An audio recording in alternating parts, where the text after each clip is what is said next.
Kaixo eta ongi etorri jakidunera. Gaurko bideoan, probabilitatearen ariketa bat egingo dugu.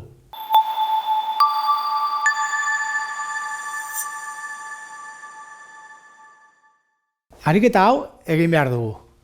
Oposaketa batean, 100 gai daude, eta 40 ez dakizkigu. Ez jota, ez jakitea.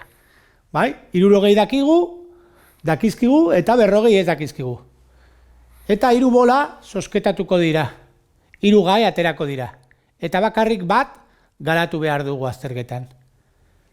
Galderak dira, ze probabilitate dago bat ere ez jakiteko?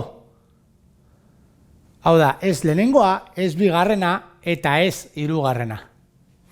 Orduan, probabilitate hori kalkulatzeko, lehenengo apartatuaren probabilitatea kalkulatzeko, egin behar duguna da, lehenengo bola ateratzean, 100 gai daude, eta 40 ez dakizkigu. Urrengo bola ateratzeko, bakarrik geratzen dira, 89.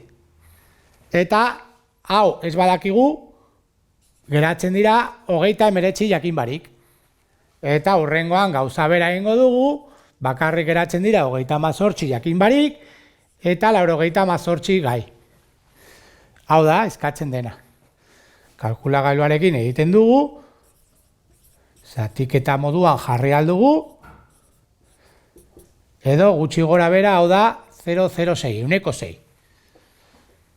Bai, izango da probabilitatea, ez jakitea azterketa egitea.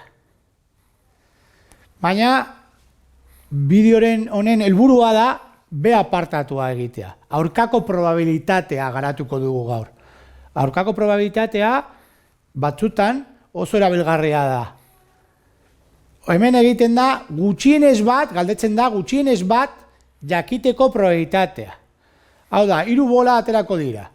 Jakin alduzu lehenengo gaia, edo urrengo bolako gaia, edo urrengo bolako gaia.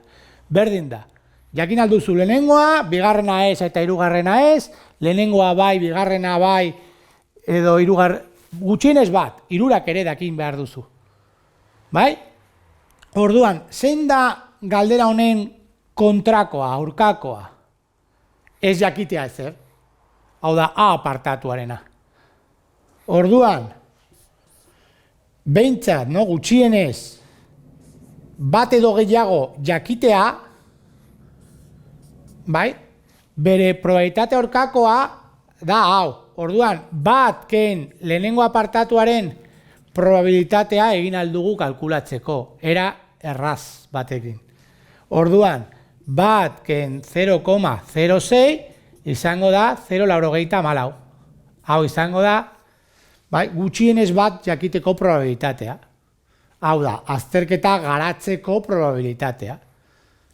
Hau izan da dena, mila esker ikusteagatik eta gogoratu, sare sozialetan eta Bugorrian jarraitu jakindun.